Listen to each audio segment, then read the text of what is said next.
बोलिए गणपति महाराज की जय। प्रिय भक्तों, माघ माह के कृष्ण पक्ष की चतुर्थी तिथि भगवान गणेश को समर्पित होती है। इस शुभ तिथि पर लंबोदर संकष्टी चतुर्थी मनाई जाती है। लंबोदर संकष्टी चतुर्थी के दिन साधक भक्ति भाव से भगवान गणेश की पूजा करते हैं। साथ ही सुख और सौभाग्य में वृद्धि के लिए चतुर्थी का व्रत रखते हैं। इस बार लंबोदर संकष्टी व्रत 6 जनवरी 2026 को मनाया जाएगा। तो प्रिय भक्तों, आइए सुनते हैं लंबोदर संकष्टी व्रत कथा व उसका महात्म्य। देवी पार्वती ने पूछा कि हे वत्स, माघ माह की कृष्ण पक्ष चतुर्थी अमांत पोष माह को गणेश जी के किस रूप का पूजन करना चाहिए, उनका नाम क्या है, इस दिन भगवान को क्या नैवेद्य अर्पित करना चाहिए तथा व्रत में किस प्रकार का आहार ग्रहण करना चाहिए, कृपया विस्तार पूर्वक वर्णन करें। भगवान गणेश ने कहा, हे माता, माघ माह में लंबोदर नामक गणेश का षोडोपचार विधि से पूजन करना चाहिए। हे माता पार्वती, इस दिन तिल के 10 लड्डू बना लें, 5 लड्डू देवता को अर्पित करें तथा शेष 5 ब्राह्मण को दान कर दें। ब्राह्मण की पूजा भक्ति पूर्वक करके उन्हें दक्षिणा अर्पित करने के उपरांत 5 लड्डू प्रदान करें। हे देवी, तिल के 10 लड्डुओं का स्वयं सेवन करें। इस संबंध में मैं आपको राजा हरिश्चंद्र की कथा सुनाता हूँ। सतयुग में एक अत्यंत प्रतापी राजा थे जिनका नाम हरिश्चंद्र था। राजा हरिश्चंद्र क्षत्रिय धर्म के पालक थे तथा सरल, सत्यनिष्ठ, धर्मात्मा एवं विद्वान ब्राह्मणों का सम्मान एवं पूजन करते थे। हे माता, उनके शासन में लेश मात्र भी अधर्म नहीं था तथा उनके संपूर्ण राज्य में कोई दीन, दुखी, दरिद्र नहीं था। समस्त प्रजा निरोगी एवं स्वस्थ रूप से जीवन यापन कर रही थी। उन्हीं के राज्य में ऋषि शर्मा नाम के एक धर्मात्मा ब्राह्मण निवास करते थे। एक पुत्र का जन्म होते ही उनका देहावसान हो गया। तदुपरांत उनकी पत्नी उस पुत्र का भरण पोषण करने लगी। वह विधवा ब्राह्मणी भिक्षाटन के द्वारा अपने पुत्र का लालन पालन करती थी। एक समय उस ब्राह्मणी ने माघ माह की संकष्टा चतुर्थी के व्रत का पालन किया। वह पतिव्रता ब्राह्मणी सदैव गोबर से भगवान गणेश की प्रतिमा का निर्माण करके उसका पूजन करती थी। हे माँ, भिक्षाटन से प्राप्त सामग्री के द्वारा ही उसने उपर्युक्त विधि से तिल के 10 लड्डू बनाए। वह पूजन की तैयारी कर ही रही होती है कि उसी समय उसके 5 वर्षीय पुत्र ने गणेश जी की मूर्ति को एक डोरी में बांधकर अपने गले में डाल लिया तथा खेलने के लिए कहीं बाहर चला गया। बाहर एक कुम्हार घूम रहा था। उसने उस ब्राह्मणी के पुत्र को मिट्टी के बर्तन पकाने वाले आवा अर्थात एक गहरा गड्ढा जिसमें भीषण अग्नि दहकती रहती है में बंद करके अग्नि प्रज्वलित कर दी।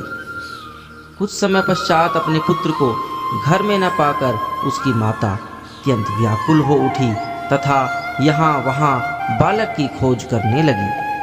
बहुत खोजने पर भी जब बालक की कोई सूचना प्राप्त नहीं हुई तो वह द्रवित हृदय से श्री गणेश जी की स्तुति करते हुए बोली, हे विघ्नहर्ता, हे गजबदन, आपकी आभा सूर्य देव की लालिमा के समान है। हे सुंदर जटाओं वाले भगवान गणेश, कृपया इस दीनहीन की रक्षा कीजिए।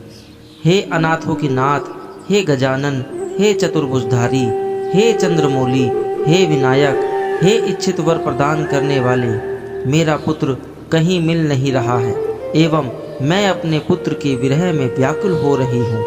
आप मेरे पुत्र की रक्षा कीजिए। वह ब्राह्मणी इसी प्रकार अर्धरात्रि तक प्रार्थना करती रही।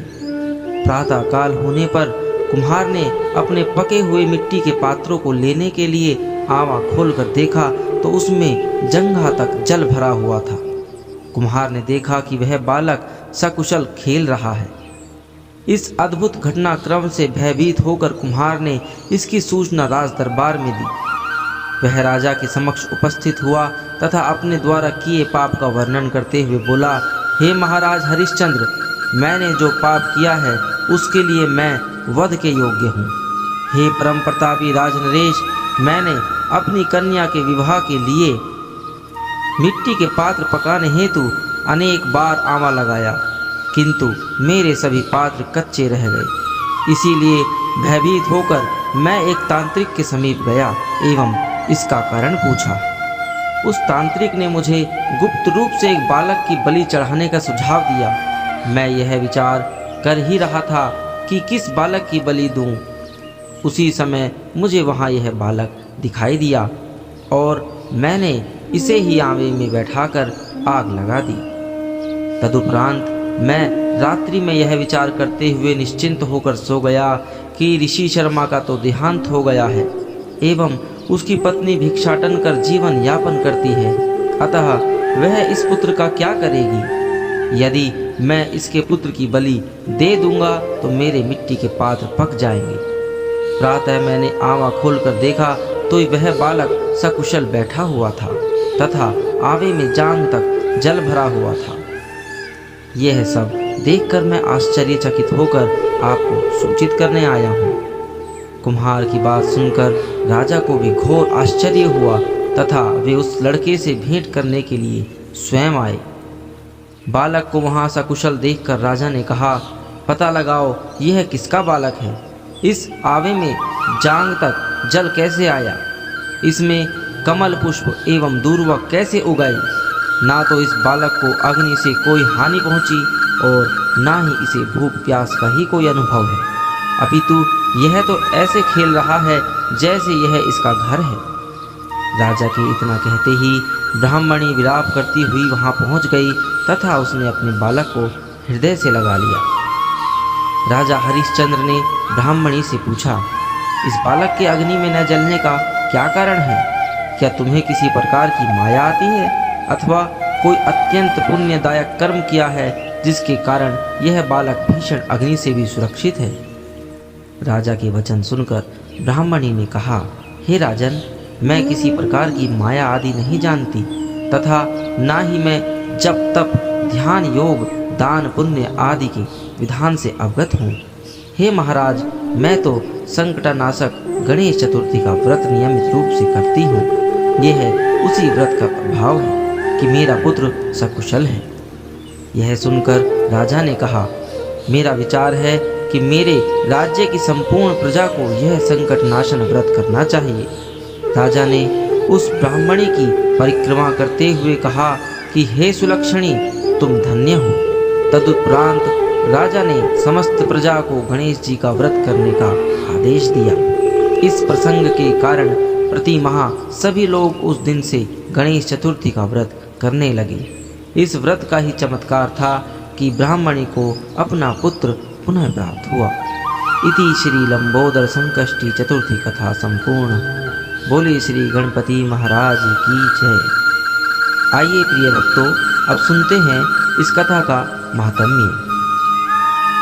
ऐसा कहते हुए भगवान श्री कृष्ण कहते हैं, हे धर्मराज युधिष्ठिर, आप भी इस सर्वोत्तम व्रत को अवश्य कीजिए। इस व्रत के प्रभाव से आपकी समस्त मनोकामनाएं पूर्ण होंगी। आपको अपने मित्रों, पुत्रों एवं पौत्रों को सुख प्रदान करने वाला साम्राज्य प्राप्त होगा। हे धर्मराज, जो प्राणी इस व्रत का पालन करेंगे उन्हें पूर्ण सफलता प्राप्त होगी।